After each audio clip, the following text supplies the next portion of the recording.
Bienvenue à toutes et tous. Merci de vous être connectés et merci d'être avec nous ce soir.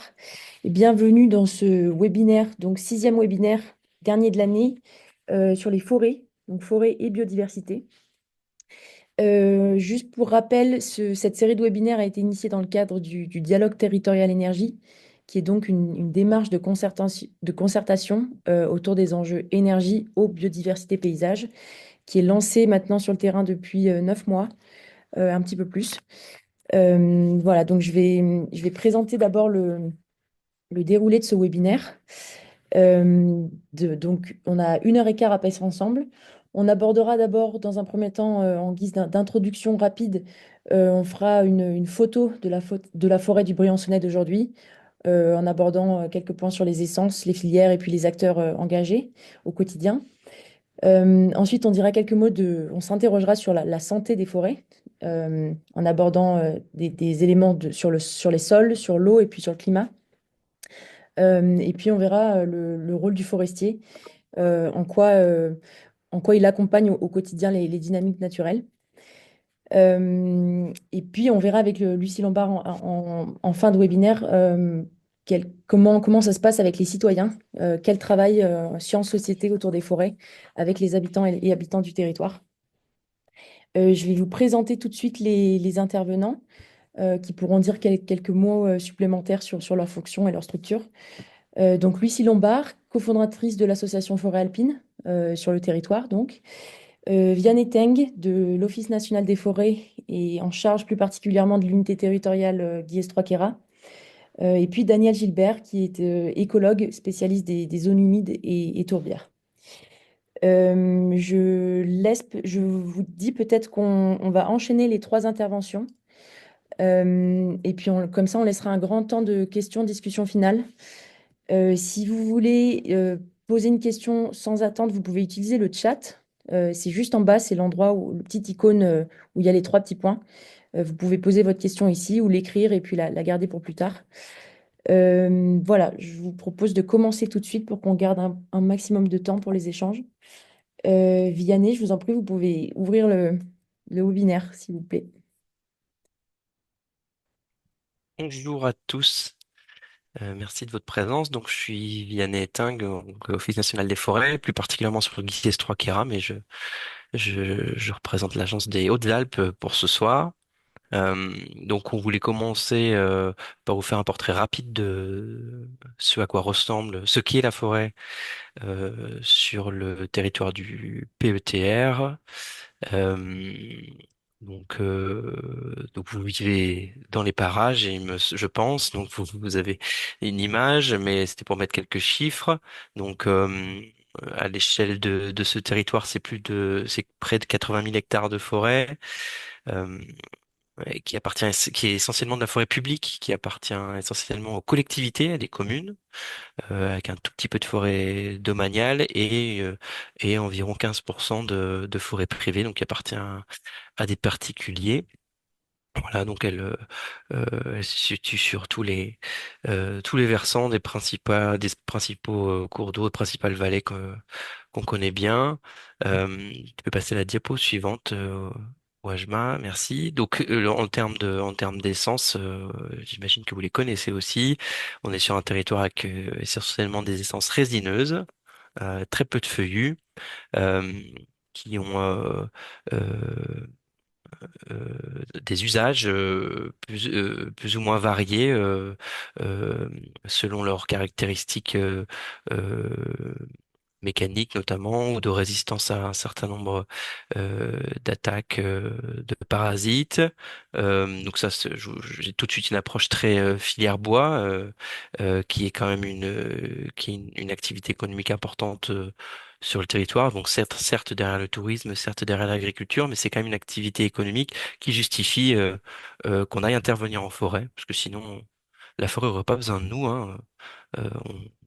On pouvait parfois entendre des discours que le forestier va sauver la forêt, notamment vis-à-vis des évolutions climatiques, mais c'est pas vraiment ça. C'est plutôt l'homme qui a besoin de la forêt, et nous on est là nous les forestiers, on est là pour organiser les usages de la forêt. parmi lesquels figure celui en premier lieu de production de bois. Donc c'est pour ça que je vous parle des usages de ces essences.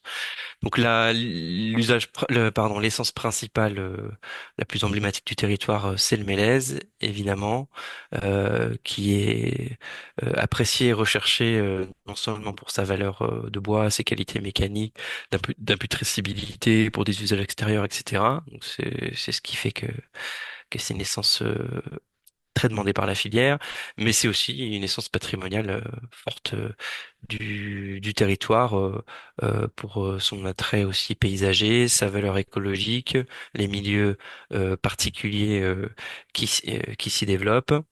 Euh, on a aussi d'autres essences, principalement des pins de plusieurs sortes.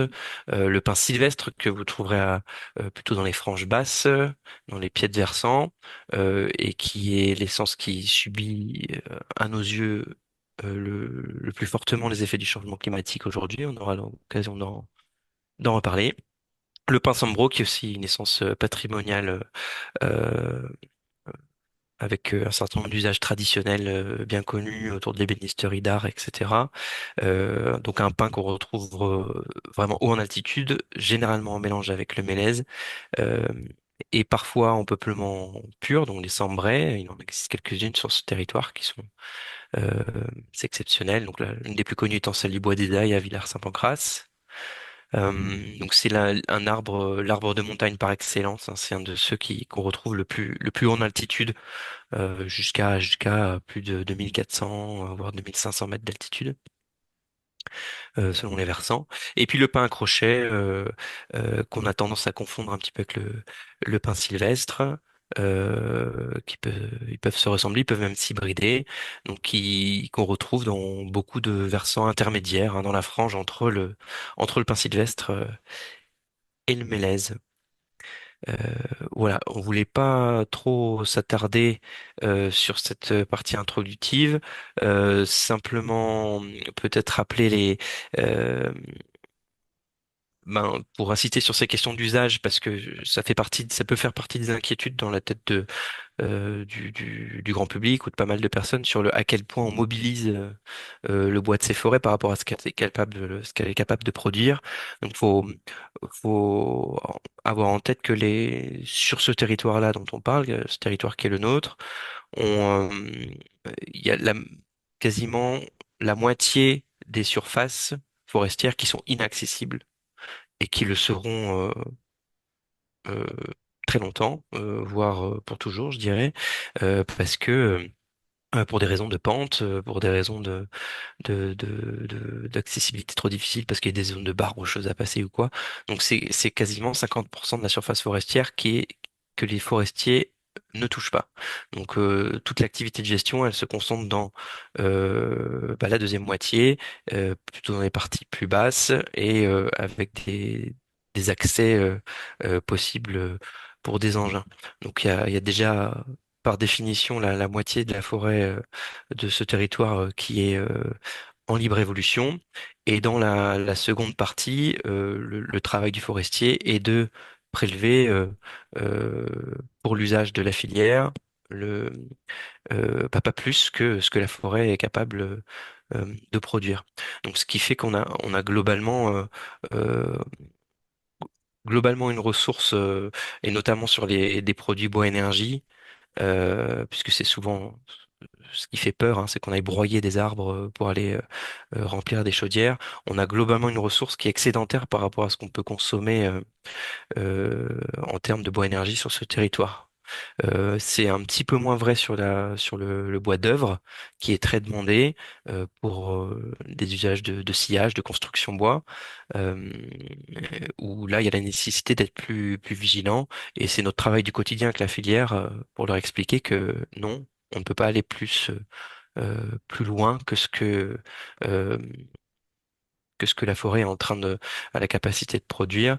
Et année après année, on leur annonce ce qui va être possible de prélever. Et il y a vraiment une vigilance forte sur la mobilisation effective des bois rapportés à la capacité de production de nos forêts. Voilà. Je Très bien. m'attarde pas plus, Ouais, si ça vous convient. Il y aura le temps pour des questions après. On voulait tout de suite passer la main à Didier pour commencer à projeter cette forêt dans des considérations d'évolution climatique. c'est ça. Daniel Gilbert pour le lien avec forêt, climat, santé des forêts. Alors bonsoir à tous. Donc moi je suis Daniel. professeur à l'Université de Franche-Comté. Vous m'entendez bien? Oui, très bien. Oui. Donc je vous fais un résumé assez rapide de l'état du changement climatique et puis de l'impact sur l'eau en fait, qui est le vecteur principal des problèmes que l'on observe dans les forêts. Donc ce que vous voyez ici, c'est l'augmentation de la température jusqu'à pratiquement fin 2024. Et 2024 étant une année exceptionnelle, puisqu'on s'attendait à une baisse de la température et puis elle continue de monter. Et pour l'instant, on dépasse maintenant les 1,5 degrés qui, comme vous le savez, sont la cible des accords de Paris. Donc on ne sait pas si ça va être durable, mais en tout cas, on dépasse déjà les 1,5 degrés à l'échelle mondiale. La diapo suivante. Euh, J'aime bien cette figure parce qu'elle vous montre, en fait, alors c'est pas Briançon, c'est Besançon. Elle vous montre comment une ville se déplace en fait vers le sud. Pour Briançon, c'est pas un déplacement vers le sud, c'est un déplacement en altitude qui va baisser. Donc on voit par exemple que Besançon, si on regarde l'évolution moyenne de la température, c'est une température moyenne glissante sur 10 ans, donc c'est une tendance plutôt que on voit pas les variations comme ça annuelles. Ben, on voit que Besançon, en 1980, avait une température à peu près de 10 degrés et demi. Et petit à petit, Besançon, vers les années 2015, a rejoint Lyon. Donc il a pris la température qu'avait Lyon en 1980. Et aujourd'hui, Besançon se dirige vers Valence. Si on prend le cas de Lyon, eh ben, on voit que Lyon est descendu au-delà de Valence, puis a passé Montélimar. Actuellement, Avignon, il se dirige vers Avignon. Donc, on voit bien comment l'effet de la température, c'est un déplacement vers le sud en termes de chaleur. Diapo suivante. Ce qui est prévu pour 2050 pour la France et globalement pour l'Europe, quels que soient les scénarios, c'est environ 3 degrés en plus par rapport au début des mesures. Donc en fait, on sait aujourd'hui qu'on va atteindre plus de 2 degrés en 2050. Il n'y a plus vraiment de solution pour échapper à ça. Et à l'échelle de l'Europe, on est plutôt autour de 3 degrés. Et plus on monte en altitude, et plus c'est marqué. Alors, plus on monte en latitude vers les pôles et plus on monte en altitude, et plus cet effet est marqué. Donc, en fait, quand le gouvernement dit il faut se préparer à une France à plus 4 degrés, bah oui, il y a beaucoup d'endroits où on aura probablement, on approchera les 4 degrés en 2050 dans certaines régions françaises, et en moyenne, on sera autour de 3. La suivante. Alors, c'est ce qu'on appelle les analogues climatiques. Et ici, je vous ai mis l'analogue climatique de Lyon, qui est la plus connue parce qu'on on l'utilise souvent pour parler. Mais en fait, vous pouvez vous-même aller calculer. Il y a des sites Internet qui sont basés sur des publications scientifiques, sur des analyses de climatologie, qui vous permettent de savoir exactement où se trouve n'importe quelle ville de France ou du monde, dans quel endroit elle se trouvera en 2050. Alors, si on prend le cas de Lyon, qui est souvent cité, on voit que Lyon, comme je vous l'ai dit, en 1980, ben, on va considérer que Lyon est à Lyon. Et puis en l'an 2000, on passe Valence. En 2020, on arrive vers Avignon. En 2040, on rentre en Espagne. En 2050, on est à Madrid à peu près.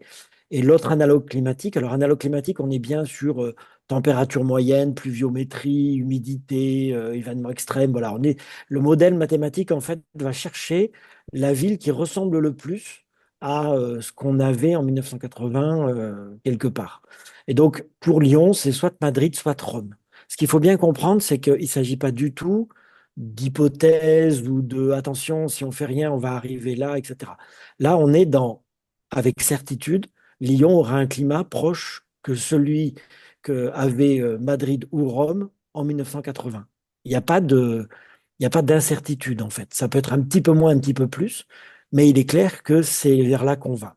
Je vous ai pas mis Briançon, mais Briançon en fait se déplace pas vers le sud. Il descend en altitude et en 2050, il sera à peu près vers Saint-Jean-de-Maurienne. Voilà, donc on sera pas loin en kilomètres, mais on sera beaucoup plus bas que l'altitude actuelle. C'est le cas aussi pour les montagnes du Jura ou autres. Alors, vous avez un autre site qui est très connu de Météo France qui s'appelle Climadiag. Vous pouvez aller voir ça commune par commune. Ici, je vous ai mis Briançon. Alors, ce que vous voyez dans les ronds gris en dessous de Briançon, vous voyez, il y a un rond gris moins 2,9 degrés. Ça, c'est la température moyenne hivernale qu'on avait entre 1976 et 2005, ce qu'on appelle la valeur de référence. La valeur de référence, euh, qui était donc de moins 2,9, en scénario moyen, elle sera de moins 0,7, c'est-à-dire que vous voyez que ça se réchauffe très vite en fait par rapport à d'autres régions françaises, puisqu'on prend 2 degrés 2 en moyenne en 2050, voire 2 degrés 2 plus 5, c'est-à-dire 2 degrés 7. Ce qui est spectaculaire à Briançon, c'est l'augmentation absolument phénoménale de la température en été. Alors, je ne vous ai pas parlé du printemps, on prend plus de degrés, mais vous voyez que en été, Briançon en scénario moyen prend 3 degrés 4, voire 4 degrés dans les scénarios un petit peu plus compliqués. Donc, on a une augmentation de la température estivale qui est absolument phénoménale en une trentaine d'années. Et puis en automne, c'est un peu moins marqué, on a 2 degrés 6 en moyenne. Donc c'est quand même très très fort. Par exemple, j'ai fait ces courbes-là pour Belfort ou Besançon, c'est beaucoup moins marqué. Et pourtant, c'est marqué, mais beaucoup moins que ça. Si vous regardez en bas à gauche les jours de gel, en scénario moyen, on passe de 162 à 127, donc c'est une réduction quasiment d'un quart. Arrive en moyenne, donc les jours avec risque d'incendie, ça c'est toujours des valeurs moyennes. On pourrait, dans des scénarios difficiles, passer à 2 jours d'incendie en moyenne dans la région du Briançonnais. Et puis, vous voyez le dernier chiffre, il y en a plein d'autres si vous allez sur le site. Pour le nombre de jours enneigés à haute altitude, ben, on n'est pas divisé par deux, mais pas loin. Et donc, évidemment, enfin, en scénario dur, on est plus que divisé par deux. Ce qui veut dire qu'évidemment, on a un changement climatique dans le Briançonnais qui est absolument phénoménal. Et je pense que vous le voyez au quotidien quand vous passez toutes les saisons sur place. Alors, qu'est-ce qui se passe quand on a une chaleur qui augmente et une pluviométrie qui va varier? La pluviométrie, je ne vous en ai pas beaucoup parlé, mais on s'attend à avoir plus d'eau par moment et moins à d'autres. Et alors, ce qu'il faut bien comprendre pour comprendre quel est le problème du cycle de l'eau et le problème de la forêt, il faut comprendre que dans la nature, il y a deux sortes d'eau quand on est dans les continents. Il y a deux sortes d'eau. Il y a une eau qu'on appelle bleue. Cette eau bleue, c'est facile à définir. C'est l'eau que vous pouvez prendre dans votre main. C'est-à-dire, si vous avez une rivière qui coule, vous êtes en bas à la Durance, vous mettez la main dans l'eau, dans la Durance, vous avez de l'eau dans votre main, c'est l'eau bleue. En profondeur, les nappes phréatiques vont être de l'eau bleue parce qu'on peut aller pomper cette eau. Et puis, il y a une eau qui est verte. Et cette eau verte, c'est une eau que vous ne pouvez pas mettre dans vos mains. C'est principalement l'eau des zones humides, l'eau des sols et l'eau de la biomasse, donc principalement les forêts. En gros, dans un écosystème comme les Hautes-Alpes, enfin, dans un système comme dans les Hautes-Alpes, vous allez avoir 90% de l'eau qui est verte et 10% de l'eau bleue. C'est normal parce que l'eau bleue, ce n'est que le débordement de l'eau verte. C'est-à-dire que quand vous voyez de l'eau dans la rivière, c'est que l'eau verte a encore une capacité à libérer de l'eau qui va se retrouver dans la rivière. Avec la particularité de la montagne qui est que vous avez des glaciers, et donc qui est de l'eau bleue, mais interrompue à un moment donné. Donc, quel est l'effet du changement climatique sur l'ensemble de cette boucle, de ce cycle de l'eau? Eh bien, en fait, c'est que la température va faire que l'eau va s'évaporer beaucoup plus avant d'arriver dans la rivière. Et donc, le problème principal du réchauffement climatique, c'est pas le fait qu'il pleut moins ou plus, c'est qu'en fait, une bonne partie de l'eau disparaît. Tout l'enjeu dans les écosystèmes, c'est de réfléchir à cette eau verte plutôt que de réfléchir à l'eau bleue. Tout le monde pense toujours à l'eau bleue, mais c'est l'eau verte qu'il faut aller voir. Qu'est-ce que ça a pour conséquence? Ici, vous avez un graphe de Météo France. Ce graphe de Météo France, il vous montre l'évolution de l'humidité du sol de janvier à décembre. En orange, vous avez la moyenne 1961-1990. En vert, vous avez la moyenne qu'on est en train d'atteindre à peu près aujourd'hui. Et puis en violet, c'est ce qui devrait se produire autour de 2070-2080. Et cette courbe violette, elle se confond avec la courbe grise qui est en dessous. Et cette courbe grise, c'est les moments en France où on a eu les plus grandes sécheresses depuis que la météo existe. Donc en fait, la courbe violette en 2070, en moyenne, va rejoindre les pires sécheresses. Moi, ça c'est la courbe moyenne, donc c'est ce qu'on aura habituellement. Et ben, de façon habituelle, on aura mois par mois la pire sécheresse qu'on ait jamais connue en France. Et puis la diapo suivante vous montre ce que c'est qu'un effet non linéaire de mortalité des arbres. Ce que vous voyez là sur cette figure, c'est que de 2008 à 2016, bien qu'on ait une augmentation de température très forte, il n'y a aucune augmentation en France de mortalité des arbres, très peu. Et d'un coup, à partir de 2016, vous voyez que la courbe, elle monte très très vite. Et ça vous montre l'effet non linéaire du changement climatique, c'est-à-dire que les effets que vous voyez dans les écosystèmes et sur les forêts, c'est comme des marches d'escalier. C'est pas une courbe qui progresse petit à petit. On a l'impression qu'il n'y a rien, puis d'un coup, il y en a beaucoup, puis d'un coup, il y en a encore plus. Et donc, c'est ça le très gros problème que, alors nous, dans le Jura, on le voit énormément, avec des mortalités par centaines, milliers d'hectares d'épicéa. Et c'est ce qui est en train d'arriver aussi dans les Hautes-Alpes, avec, sur les sols les plus pauvres, des mortalités qui sont dues, pour l'essentiel, à la sécheresse des sols et au fait que les arbres, en fait, meurent d'arrêt du cœur, c'est-à-dire que s'il n'y a plus d'eau dans les sols, la pompe ne marche plus au niveau de l'arbre, et donc l'arbre meurt simplement d'un coup, parce que il y a plus la capacité à faire circuler la sève. Et puis la diapo suivante vous montre un autre effet non linéaire qui touche typiquement les forêts. Ce sont les incendies. Donc ici, vous avez la carte de France des incendies depuis l'an 2000. C'est France 3 qui avait fait ça. On voit qu'il y a des années où il pleut, où il y a beaucoup d'incendies, des années où il n'y a pas beaucoup d'incendies. Et ce que vous voyez surtout, c'est les marches d'escalier, c'est-à-dire que jusqu'en 2009, il n'y a jamais d'incendie dans le nord de la France. Vous voyez, il n'y a aucun point rouge dans le nord de la France jusqu'en 2009. À partir de 2009, vous avez une apparition d'incendies de temps en temps. Donc, on est passé sur une nouvelle marche d'escalier. Et puis, vous voyez les incendies à partir de 2018 qui deviennent généralisés dans le nord de la France. Donc, on s'attendrait à ce qu'il y ait de plus en plus progressivement d'incendies. Ce n'est pas du tout ce qui se passe. Ce qui se passe, en fait, c'est des marches d'escalier et successivement, de plus en plus d'incendies. Et aujourd'hui, typiquement, une région comme le Jura est touchée par les incendies, la Bretagne est tout à fait touchée par les incendies, le nord de la France. Et donc ça, c'est typique du changement climatique. Et si vous revenez à une des premières diapos que je vous ai montrées, il n'est pas étonnant que si Lyon se dirige vers Madrid, Lyon va se retrouver avec des incendies beaucoup plus fréquents. Et donc, on en est là aujourd'hui. Et l'état de la forêt que vous allez voir juste après, il est totalement lié à cette augmentation de chaleur qui diminue la capacité du sol à garder de l'eau et qui nous entraîne. Ce qu'il faut bien comprendre, c'est que ce qu'on a là, c'est un tout petit aperçu de la France dans 10 ans ou dans 15 ans. Merci beaucoup, Voilà. Daniel. Vianney, je vous propose de reprendre la parole pour nous raconter aussi comment le forestier accompagne ces dynamiques naturelles et qu'est-ce qu'il peut faire sur l'adaptation et la résilience de ces forêts, justement. Ok. On se donne combien de temps déjà? Tu peux me rappeler, Wajma, avant de donner la parole Euh, à Lucie?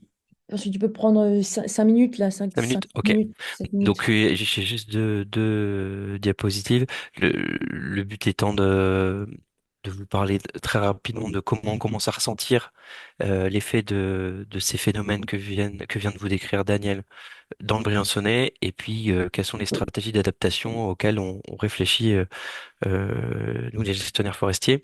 Donc au niveau des impacts, là je vous ai mis une photo un petit peu catastrophiste. Euh, je crois que c'est une photo qui est prise en Belgique, de pessières, donc d'épicéas complètement dépérissants sur des surfaces qui commencent à être significatives. Donc fort heureusement, on n'a pas encore ce genre de phénomène massif sur notre département. Ça touche plutôt les Alpes du Nord et avant les Alpes du Nord, le Grand Est, et notamment le massif du Jura, Bourgogne-Franche-Comté, etc. Les dépérissements sont aujourd'hui les plus forts. Euh, alors pourquoi est-ce qu'on n'a pas encore tout à fait ça chez nous?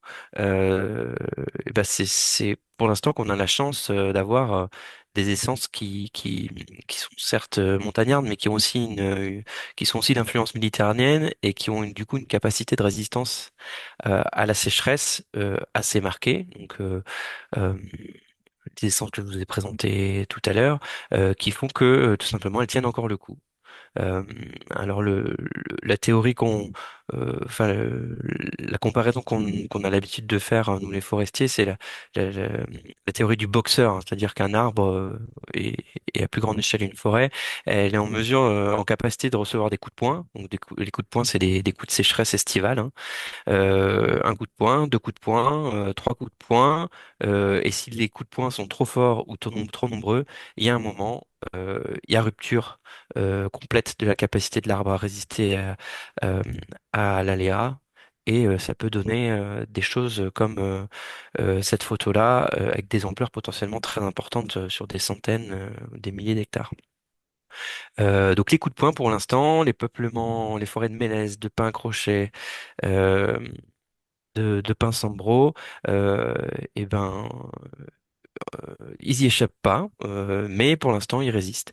Euh, donc, on commence à avoir des fragilités assez importantes au niveau du pin sylvestre. Vous avez sûrement pu le constater quand vous baladez dans des forêts de pin sylvestre sur des bas de versants, plutôt en adret, en exposition sud.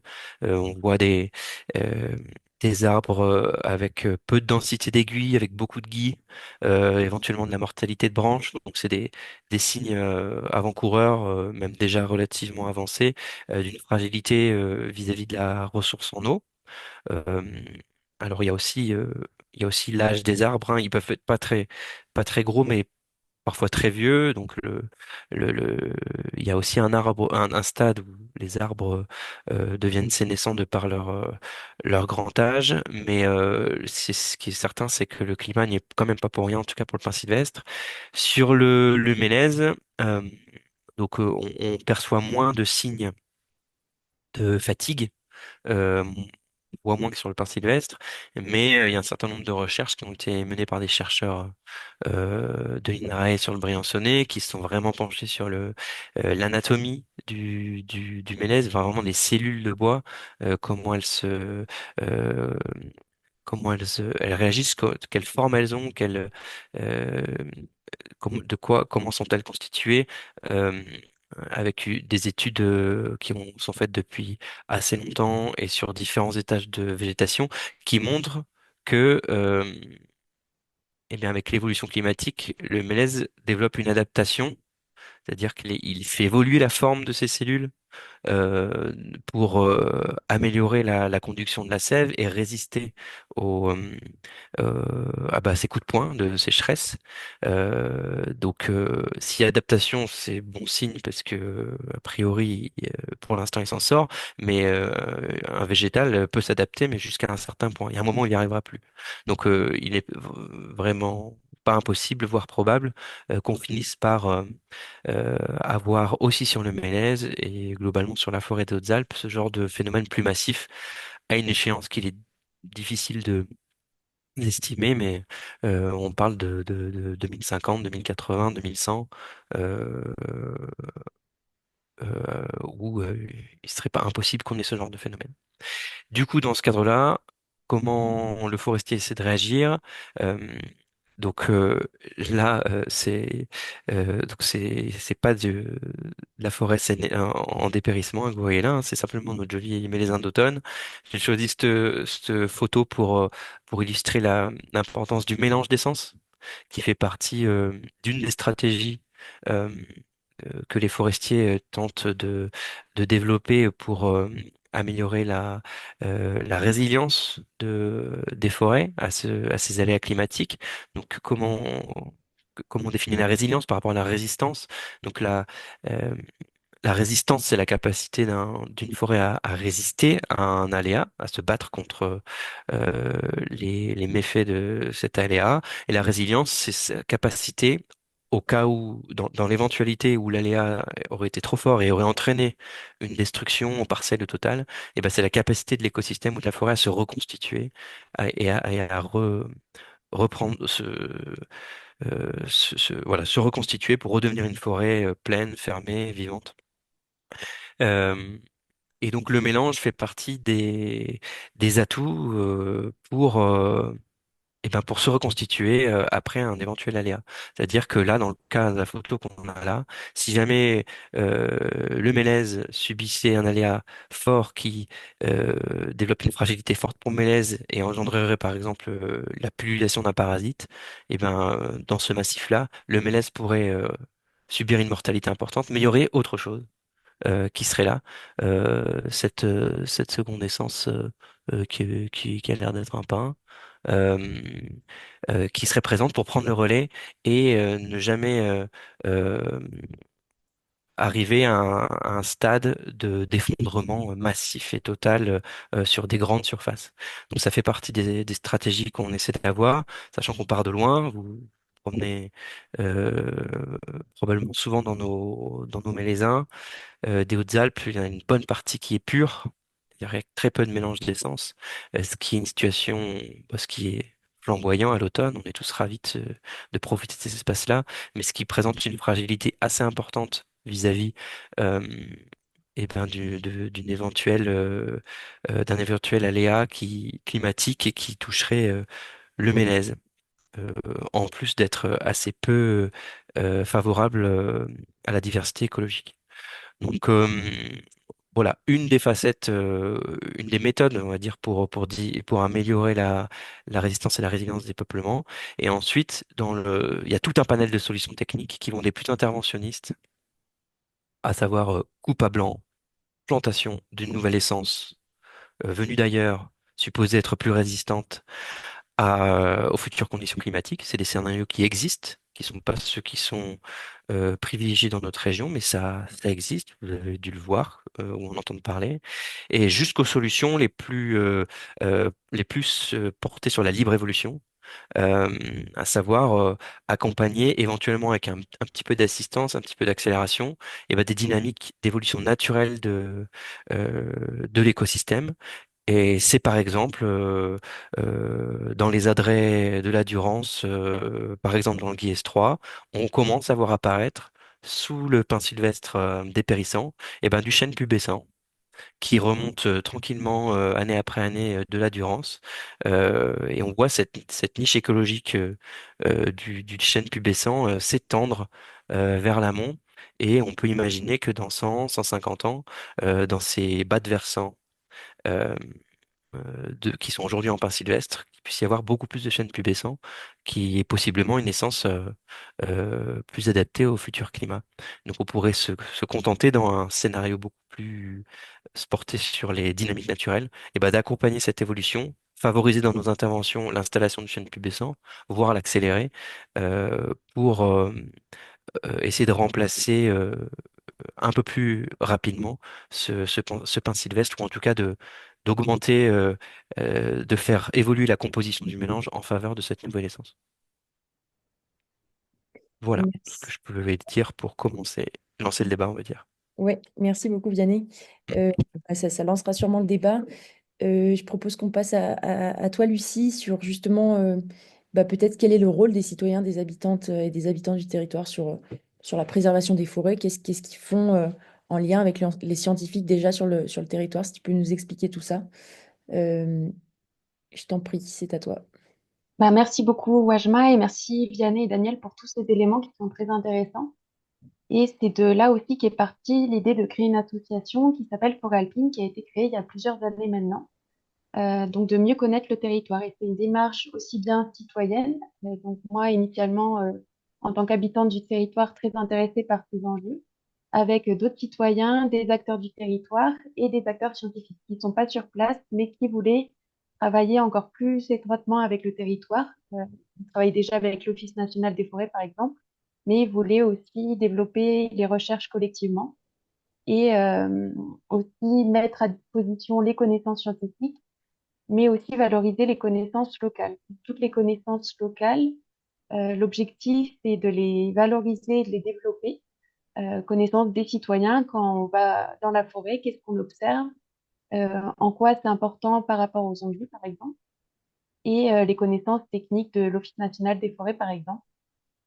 Donc, dans les buts de l'association, de rassembler et de favoriser les échanges, de travailler sur ses connaissances et informations sur les forêts, d'agir pour la science, de favoriser les relations science-société, du constat que les centres de recherche ne sont pas sur place, donc l'association est un relais de ces centres de recherche, et de développer les sciences participatives. Donc les sciences participatives, tout simplement, c'est quand nous, citoyens professionnels du territoire, on va participer aux connaissances scientifiques en suivant un protocole, un mode d'emploi pour partager des informations sur la forêt. Donc je donnerai un exemple tout à l'heure et d'être un observatoire sur ces écosystèmes forestiers qui font face à de multiples enjeux, comme on a vu, et travailler de manière participative sur cela.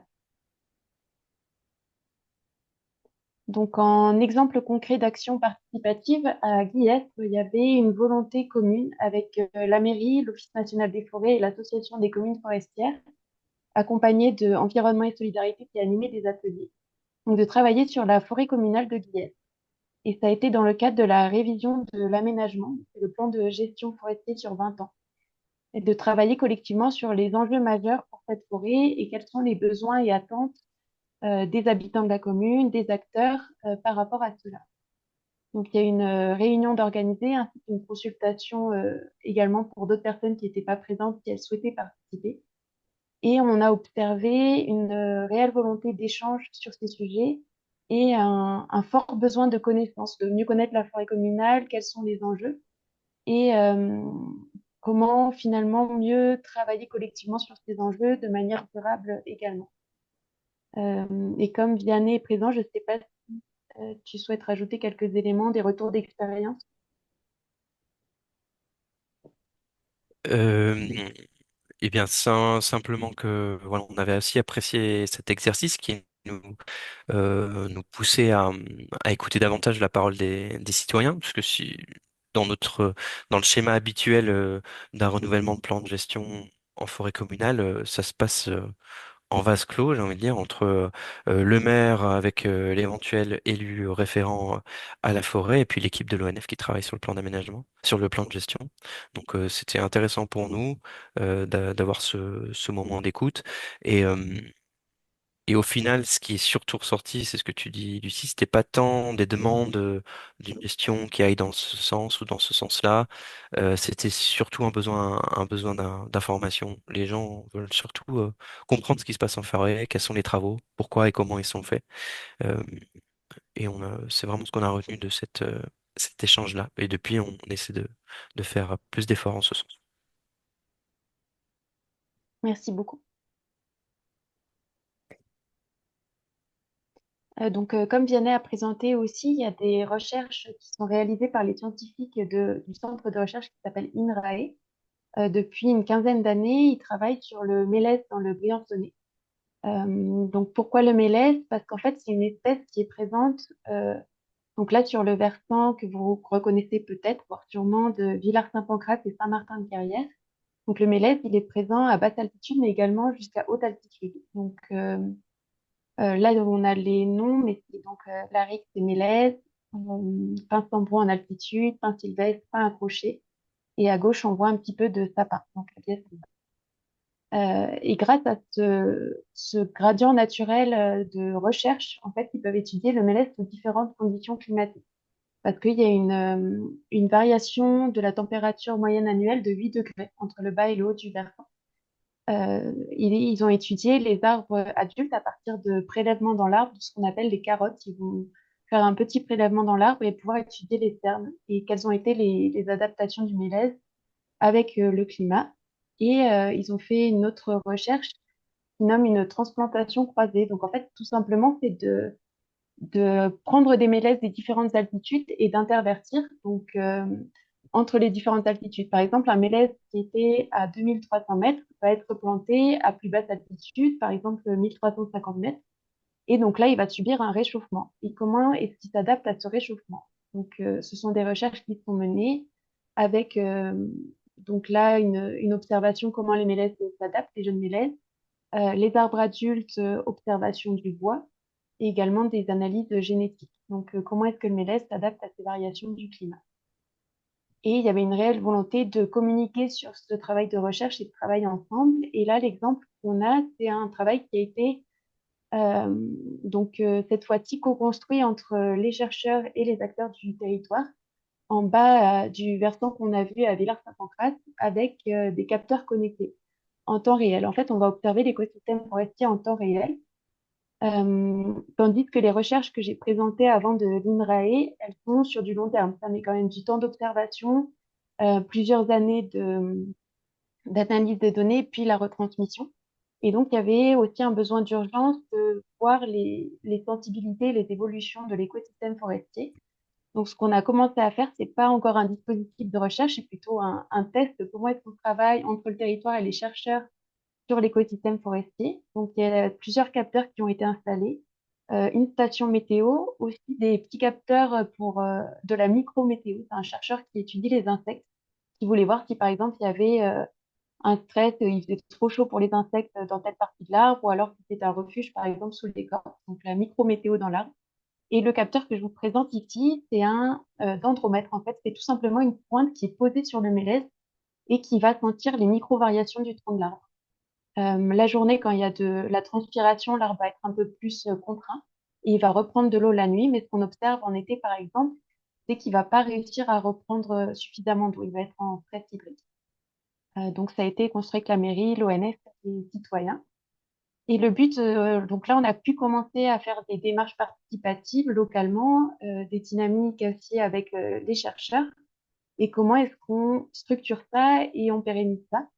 Donc, il y a la co-construction de ce qui est appelé un Living Lab. Ça va être une communauté entre acteurs du territoire, dont les citoyens et acteurs scientifiques qui travaillent sur les forêts de montagne des Alpes et l'adaptation au changement climatique et les enjeux. Donc, c'est un processus en cours de développement avec tout qui est décidé collectivement, comment c'est structuré, quelle gouvernance, quel modèle économique, etc. Et on est accompagné pour ça par des spécialistes de la participation. Et c'est important peut-être de souligner qu'en recherche, il y a les sciences de l'environnement, mais il y a aussi des sciences humaines et sociales, et c'est important d'être accompagné par ces chercheurs-là.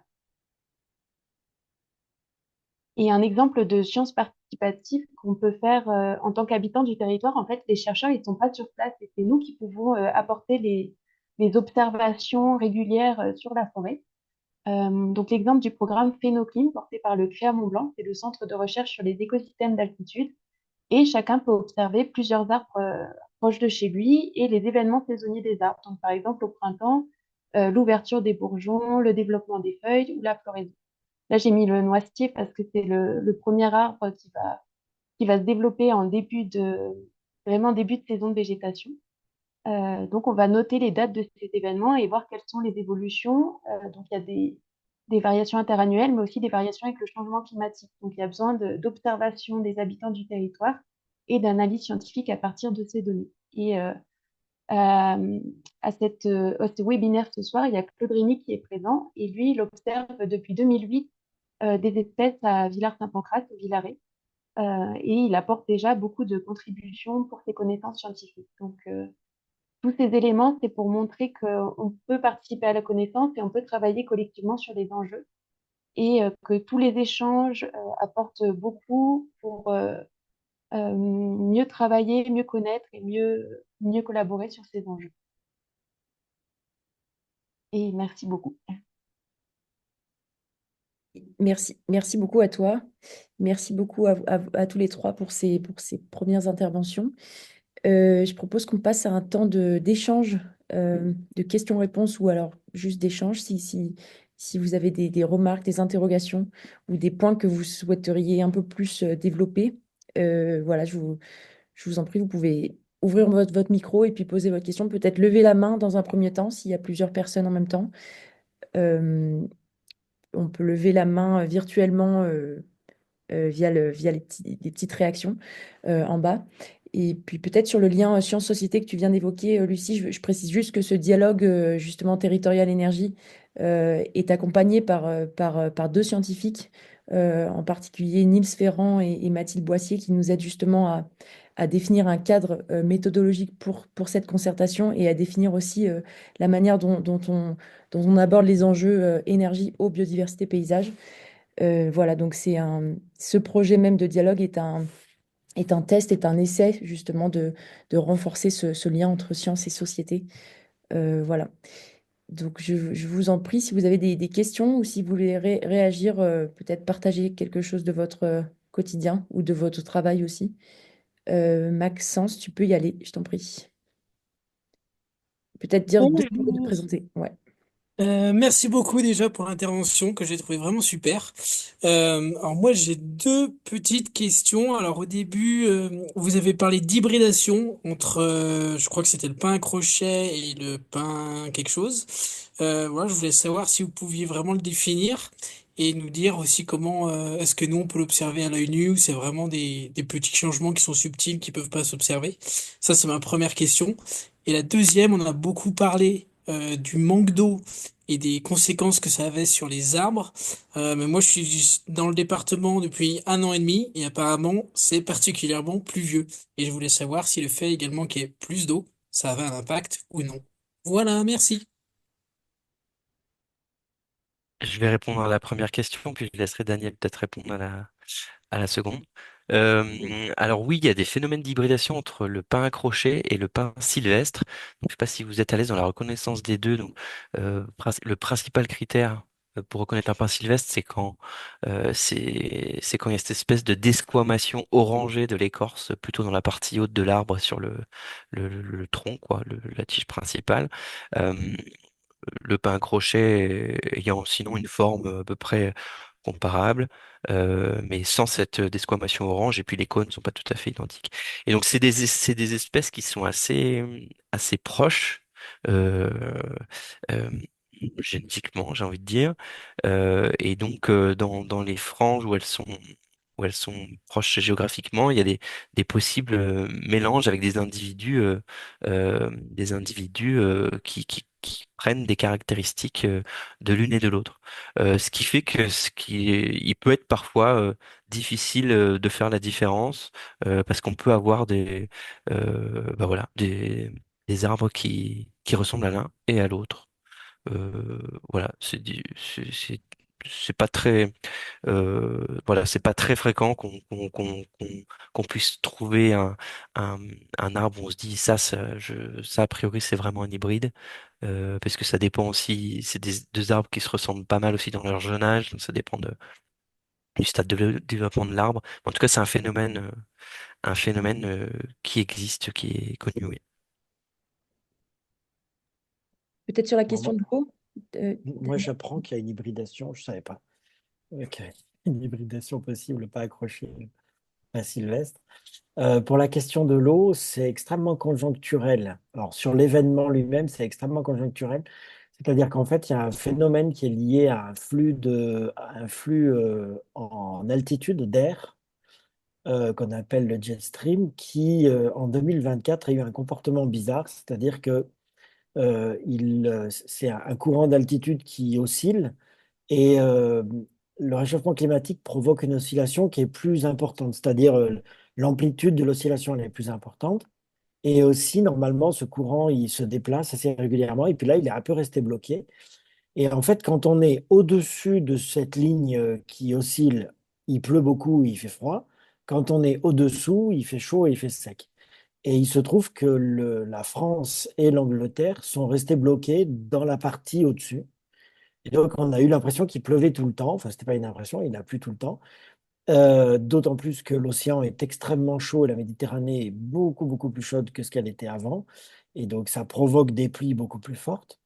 Inversement, tout ce qui était en dessous du jet stream, eh ben, il a fait très, très chaud et très sec. Et donc, il suffisait de descendre de quelques centaines de kilomètres vers le sud pour avoir une Espagne complètement dans la sécheresse et la canicule, idem pour l'Italie, idem pour le Maroc, le Maghreb, pour la Grèce. La Sicile a vraiment eu des problèmes gigantesques de manque d'eau. Vous avez entendu parler aussi des Pyrénées-Orientales, de Barcelone qui était à la limite de la rupture en eau potable. Et donc, le phénomène lui-même, il est conjoncturel. Il peut se reproduire l'année prochaine, évidemment. Statistiquement, on n'en sait rien. Mais on peut aussi avoir une sécheresse catastrophique l'année prochaine. Est-ce que le trop d'eau embête les arbres? Pas trop. En fait, il y a une hydromorphie qui fait que si le sol était vraiment retenez vraiment l'eau. Dans certains endroits, effectivement, l'hydromorphie va poser des problèmes à l'arbre, euh, mais dans des sols comme ça où l'eau, on a de la pente et quand même l'eau s'évacue, je dirais que l'arbre, lui, ça lui fait plutôt du bien qu'il pleuve. Mais je pense que peut-être Vianney va confirmer ou pas. Ce qui pose beaucoup plus de problèmes quand il pleut énormément, c'est le fait que les pentes peuvent être extrêmement érodées et donc ça peut causer des dégâts par érosion.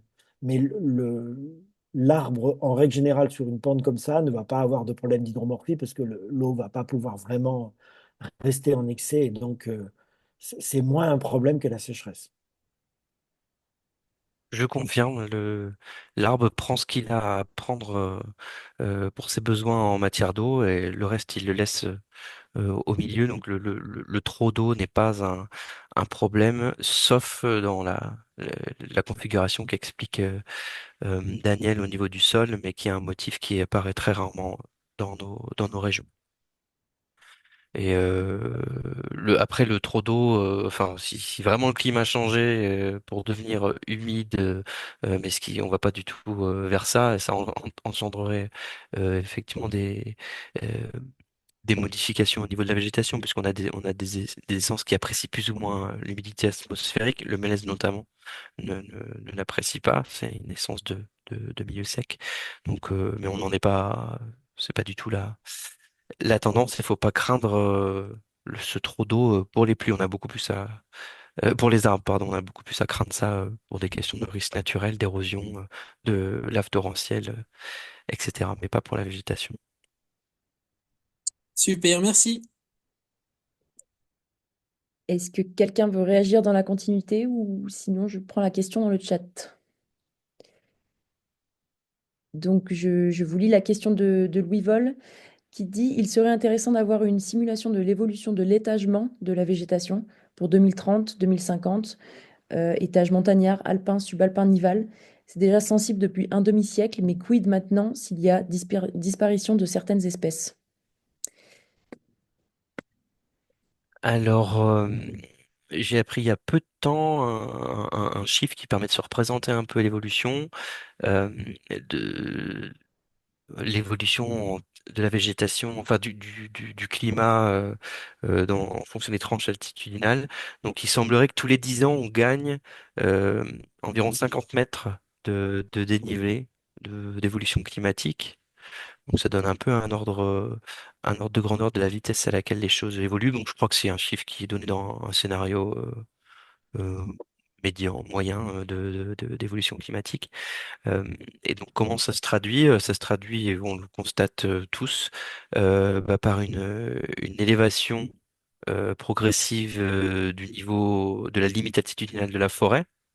Donc, quand il n'y a pas une très forte pression de pâturage, on voit le mélèze coloniser tranquillement ce qu'on appelle la zone de combat, qui aujourd'hui se situe plutôt autour de 2003-2400 mètres d'altitude. Donc, mélèze et pinsambro qui progressivement gagnent en altitude. Et à l'opposé, dans les pieds de versant, on voit arriver des essences. Je vous parlais du chêne pubescent tout à l'heure, dans les adrets de l'Aldurance, à laquelle on n'est pas une essence à laquelle on est très peu habitué euh, sur le territoire du Grand Briançonnais, mais qu'on voit commencer à arriver. C'est plutôt une essence qu'on trouve dans l'aval du bassin versant de la Durance.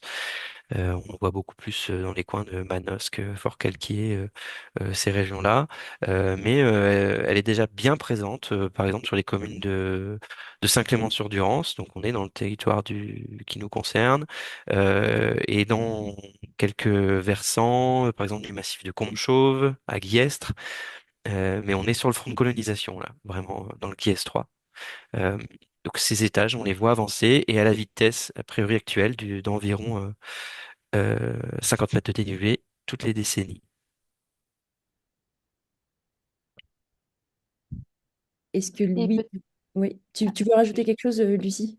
Vas-y. juste un élément peut-être, parce qu'on n'y pense pas toujours. Des fois, on pense aux arbres et il y a aussi tout l'écosystème forestier. Et un exemple qu'on peut voir, on parlait des températures hivernales aussi. En fait, on atteint moins des températures hivernales très froides. Et par exemple, la chenille processionnaire du pin, qui est assez observée, elle atteint plus la température létale finalement, qui est de moins 16 degrés Celsius sur un certain temps. Donc, elle remonte dans les vallées. C'est une observation qu'on peut faire en complément. Bah, par exemple, on voit le chêne pubescent, comme a très bien expliqué Vianney. Et, euh, et on peut voir les insectes également. En fait, c'est tout un écosystème qui évolue et d'où ces questionnements de comment il évolue actuellement et comment il va continuer à évoluer. Et la question qu'on se pose, c'est euh, la végétation qu'on connaît va-t-elle réussir à suivre ce rythme? Parce que la végétation, l'écosystème est capable. Il s'est toujours adapté par des voilà, il y a eu des périodes de glaciation, il y a eu des périodes de réchauffement, bon, pas aussi fortes que celles qu'on connaît aujourd'hui, mais la végétation a une capacité à se à se mouvoir, à se déplacer plus ou moins rapidement. Et la crainte qu'on a, c'est que euh, eh ben, tout simplement le climat évolue plus vite que la capacité des étages de végétation à coloniser les nouveaux espaces qui seront les leurs dans le futur. Donc la chance qu'on a en montagne, dans des montagnes comme enfin, dans les Alpes internes, c'est que euh, les pentes font que les distances à parcourir pour atteindre un nouvel étage de végétation sont relativement courtes par rapport à des secteurs de montagne moins pentus ou pire encore des contextes de plaine.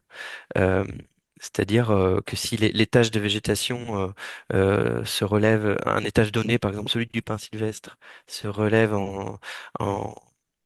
de 100 mètres de dénivelé en une vingtaine d'années, il y a un certain nombre de pins, en plus le pin avec qui a qui a une stratégie de colonisation portée sur ouais, avec des graines très légères, avec une capacité à se disperser avec le vent et potentiellement à germer euh, relativement loin de l'arbre disséminateur, on peut imaginer qu'il y ait une possibilité de remontée de ces végétations qui ne passe pas par une phase d'effondrement trop importante ou totale. Ce qui n'est pas du tout le cas de zones de plaine ou de zones de plateaux de moyenne montagne, comme par exemple dans le Jura. Euh, quand si le premier plateau du Jura est atteint un stade de non-compatibilité climatique par rapport à la végétation qui est en place, et ben on va pas pouvoir demander aux essences de se déplacer de 50 km, je sais pas combien de mesure les plateaux, mais pour s'installer sur le second plateau qui sera plus favorable, enfin, qui aura X décennies plus tard les conditions climatiques du premier plateau. Donc voilà, faut toujours essayer pour se rendre compte de l'impact qu'aura le changement climatique, essayer de ramener euh, la vitesse d'évolution du climat à la capacité de déplacement, euh, la vitesse de déplacement des espèces. Pour la France, on sait que, alors pour la montagne, effectivement, ça peut être un peu moins problématique, mais globalement, pour la France, il est clair que la migration des végétaux et des animaux est inférieure chaque année à la vitesse de progression du changement climatique.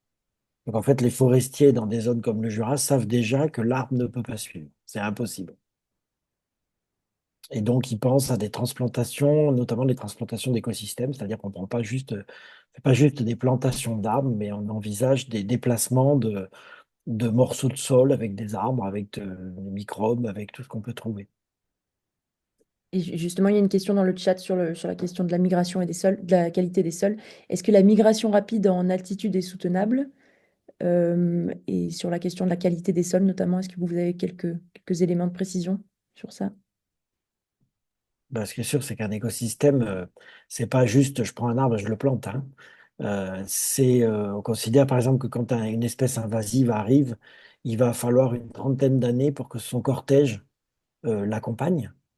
Donc en fait, il y a un délai énorme de construction d'un sol, d'accompagnement par le cortège microbien, par les insectes, qui fait que c'est pas juste de l'ingénierie.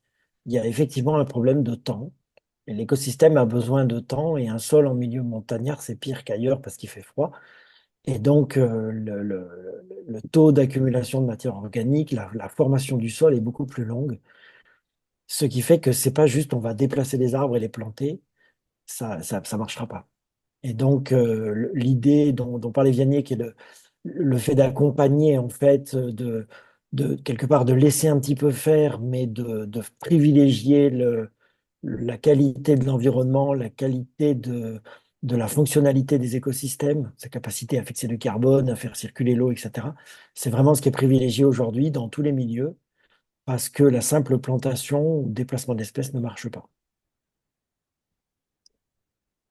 Ok. Et sur la question du carbone, justement, Vianney, tu veux dire quelques mots? Ouais, moi je partage vraiment l'approche de Daniel, hein, sur le faire confiance à une forme de, euh, enfin, donner de l'importance en tout cas à la fonctionnalité de l'écosystème et à dire qu'on ne peut pas être des apprentis sorciers à planter n'importe quoi n'importe où, que c'est pas juste une tige avec des racines, c'est tout un écosystème et que pour qu'un arbre et encore plus une forêt soit viable, il y a besoin d'une fonctionnalité écologique importante. Ça, c'est vraiment ma philosophie un petit peu personnelle et je pense c'est vraiment une tendance de gestion qui est vraiment mise en œuvre sur les Hautes-Alpes. Mais il faut bien avoir en tête que chez les forestiers, il y a plusieurs écoles. Tous les forestiers n'ont pas euh, cette approche-là, y compris dans les rangs de l'ONF, hein, et l'ONF, comme d'autres structures de gestion forestière, développe aussi des actions qu'on appelle de migration assistée, avec de la plantation d'arbres venus d'autres régions, du sud de l'Europe,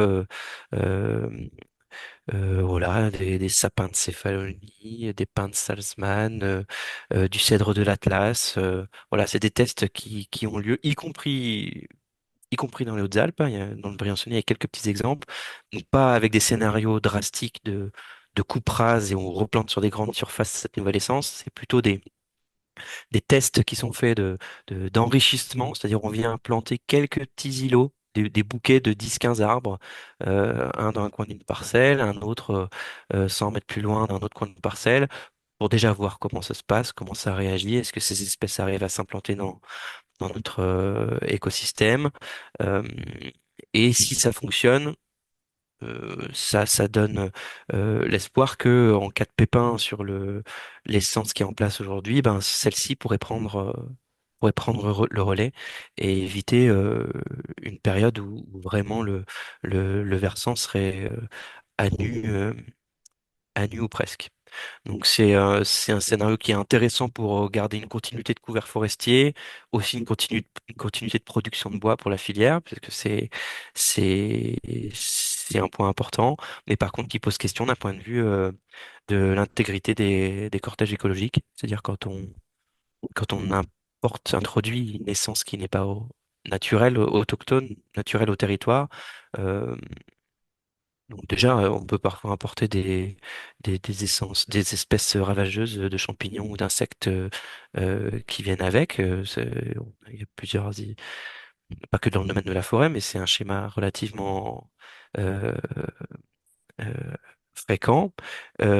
Et surtout, en fait, on a des grosses craintes sur le fait que ça marche pas pour les raisons que disait Daniel. C'est qu'un arbre, c'est pas juste des racines qui poussent dans de la terre, euh, c'est des mycorhizes, c'est des champignons, des insectes qui font que l'ensemble fonctionne.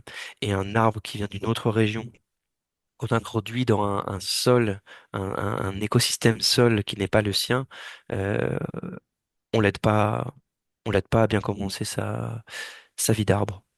Donc voilà, ça fait vraiment débat dans les cercles de forestiers. Et il y a les deux écoles et puis les compromis entre les deux. Et dans cette période d'incertitude, nous, la stratégie au niveau de l'ENF, c'est de tester, quoi, euh, de tester un peu tous les possibles. Sachant que localement, on est plutôt porté sur l'accompagnement des dynamiques naturelles et éventuellement quelques tests de petits mélanges à faible dose pour voir ce que ça donne. Très bien, merci. Je crois que Claude Rémy veut réagir. Si je vous en prie, vous pouvez ouvrir votre micro. Oui, bonjour, vous m'entendez là? Oui, très bien. Bonsoir. Oui, mais je me posais une question, justement, au lieu d'envisager de mettre, par exemple, du cèdre pour remplacer les pins sylvestres qui ont des problèmes, est-ce qu'on ne pourrait pas plutôt mettre du pin crochet, étant donné que le pin crochet est beaucoup plus résistant à la sécheresse et que dans l'étage montagnard, on a tendance à remplacer naturellement le pin sylvestre sur les sols les plus secs, comme les cônes d'alluvion, etc. Et ça perturberait moins l'écosystème et la végétation en sous-bois. Ben, c'est pas un scénario qu'on privilégierait, je pense, parce que naturellement, en fait, le pain à crochet est aujourd'hui plutôt dans un étage supérieur.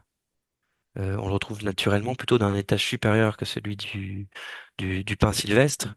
Et donc, le pousser à s'étendre euh, vers l'aval de manière plus ou moins assistée, je pense qu'on craindrait de le mettre dans des conditions qui seraient pas, qui lui seraient pas favorables à l'avenir, quoi.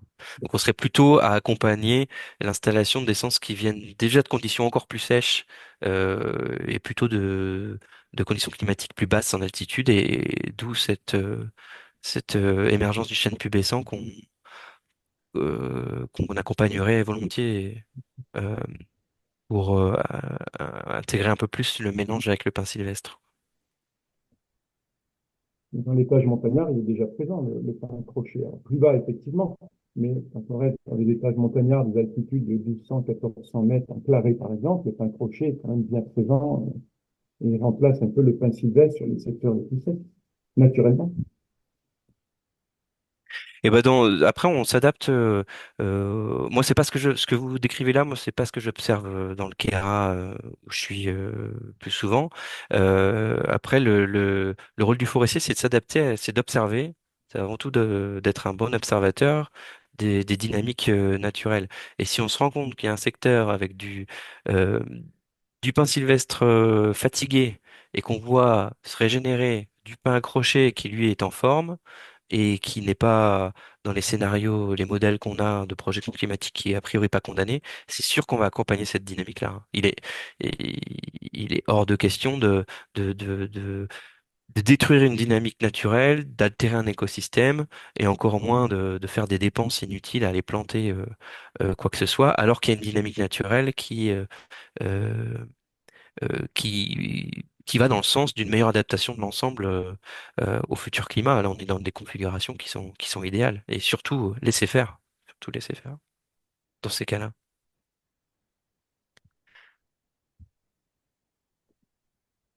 Merci beaucoup. Est-ce que quelqu'un veut réagir ou poser une question? Sinon, j'en ai une autre d'une personne qui n'a pas pu se connecter en ligne avec nous, mais qui a partagé une question. Peut-être qu'on peut l'aborder, je vous la lis.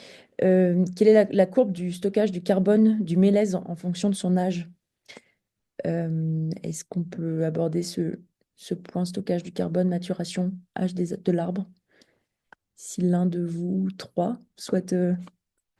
Alors, moi, je connais pas le cas du mélèze en particulier, mais globalement, les arbres, ils vont investir plus dans leur croissance au départ, comme tous les êtres vivants, et puis ensuite, ils vont investir un petit peu dans la reproduction, c'est-à-dire, et puis dans la stabilisation, c'est-à-dire qu'une fois qu'un arbre a poussé, qu'il a atteint une taille un peu qui lui permet d'échapper à l'ombrage des autres arbres, il va avoir une phase de maturité, puis après, ce qu'on appelle une phase de sénescence, nous on n'aime pas trop ça en écologie, c'est une phase beaucoup plus stable quand il est grand. C'est ce qui fait que quand on fait des calculs de stockage de bois, de carbone, pardon, dans les forêts, on sait que les forêts vont pomper du carbone au début, mais plus la forêt grandit, moins la quantité de carbone annuelle par hectare va être importante. Et donc, ça, c'est classique dans toutes les forêts, hein, d'avoir cette figure-là. Après, la croissance elle-même, elle varie en fonction du temps, parce que dans des endroits très secs, la croissance va être très faible, alors que quand les conditions sont très bonnes, la croissance va être rapide. Mais on a un petit peu toujours cette idée qu'il y a une stabilisation au bout d'un moment. Alors, comme il y a une mortalité, plus les arbres poussent, plus il y a une mortalité dans la forêt. Quand on regarde le stock total de carbone qui va être fixé, parce qu'il y a des arbres plus gros, mais il va y avoir moins d'arbres, puisqu'il y en a qui meurent à mesure, au bout d'un moment, la quantité de carbone dans la forêt se stabilise. Après, pour le mélèze, je ne sais pas s'il y a des Bon, détails pour le mélèze, particuliers. je vois pas trop de raisons que ça se passe différemment que pour les autres essences. Et sur cette question du stockage de carbone, c'est un peu pareil. Il y a aussi deux écoles en fonction de la manière dont j'ai l'impression, hein, dont on calcule les choses et la tendance qu'on a à être plutôt porté sur le gros bois, le bois mort, les biodiversités ou les forêts ce qu'on appelle à courte rotation où dès lors que on commence à voir ralentir la vitesse de stockage, ben on coupe tout pour recommencer. Donc je suis pas un spécialiste des calculs carbone, euh, mais du coup je trouve intéressant de comparer les deux schémas que tu as sous les yeux là, que tu nous as affichés. Wajma, si tu peux remettre le premier. Donc, ça c'est vraiment la courbe euh, qui représente bien ce que disait Daniel, c'est-à-dire qu'il y a un point d'inflexion là, à partir duquel, à partir d'un certain âge, d'un certain diamètre, un arbre donné et donc potentiellement la forêt autour, si c'est des arbres tous du même âge, qui ont tous été plantés en même temps ou tous apparus en même temps naturellement, euh, il y a un moment où la vitesse de croissance en diamètre, elle diminue.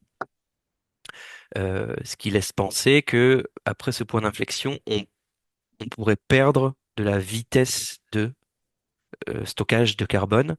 Et il y a effectivement des scénarios de calcul qui poussent à pas trop faire traîner après ce point d'inflexion et à couper vite. Il y a d'autres euh,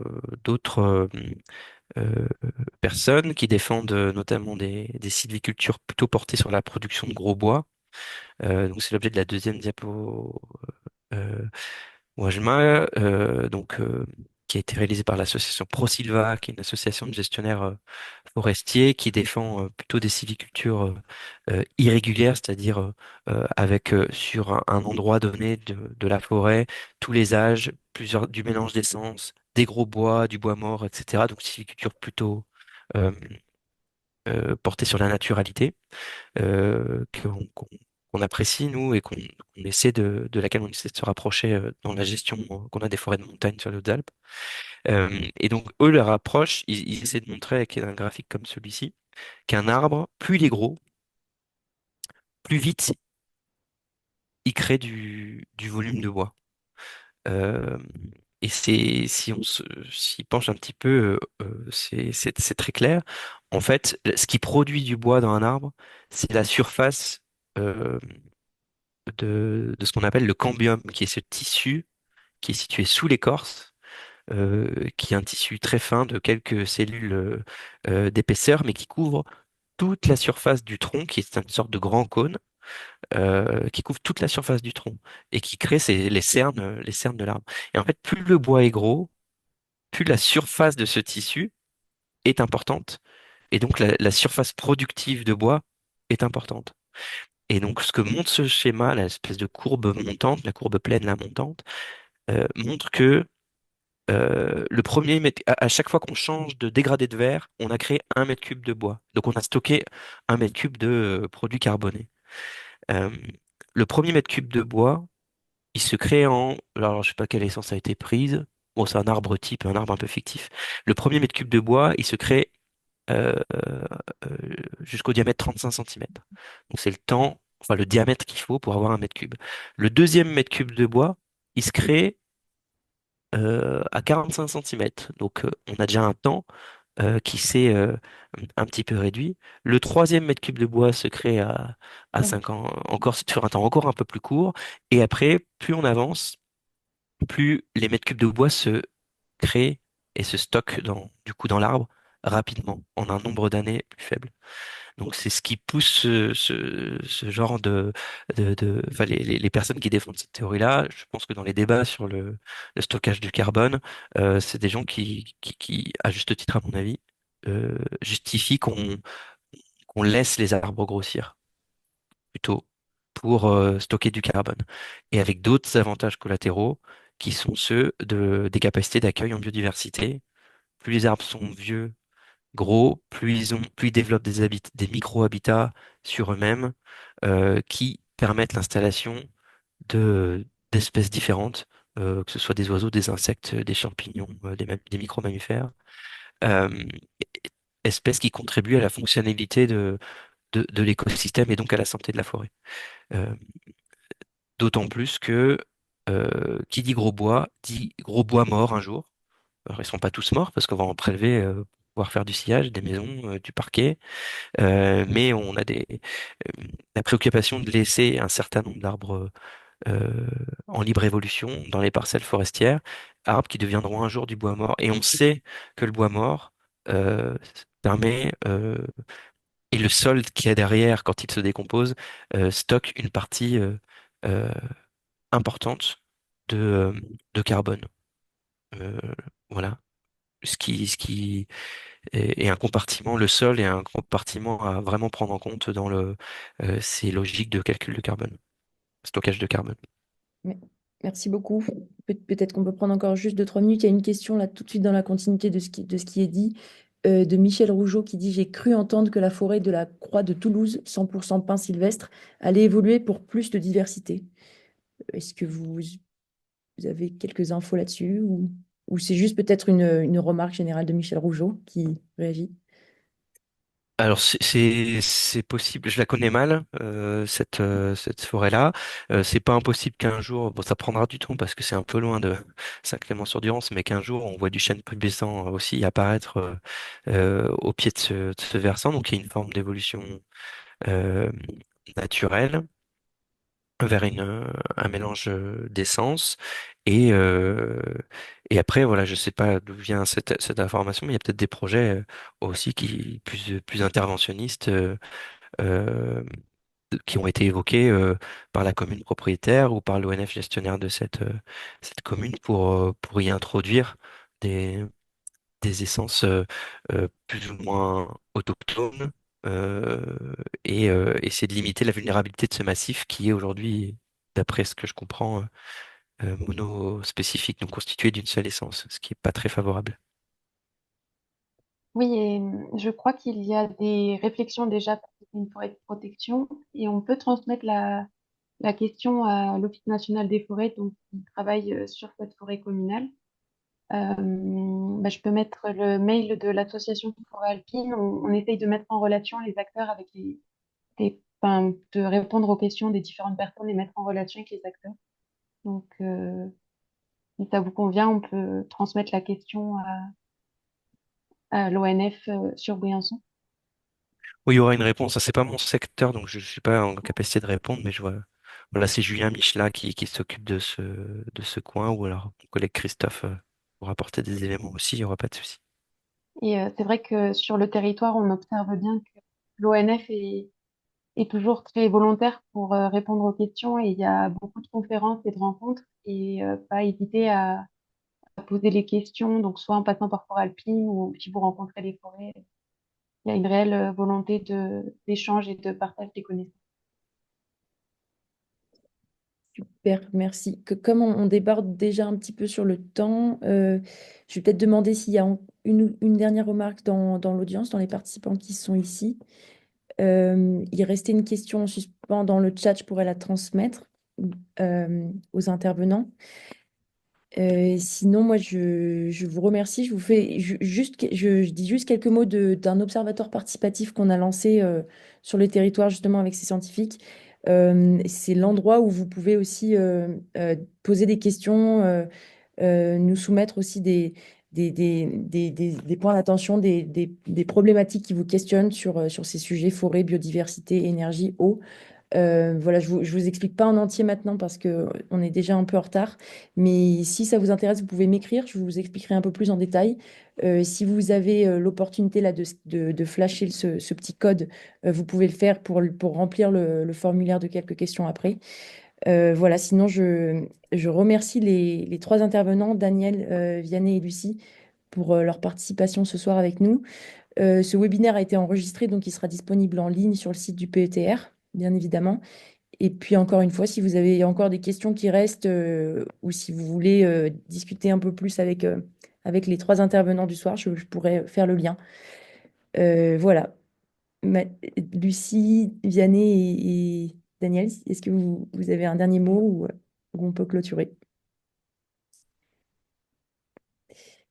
Moi, je dirais merci beaucoup à tous, à Wajma pour l'organisation et à tous pour ces échanges très intéressants.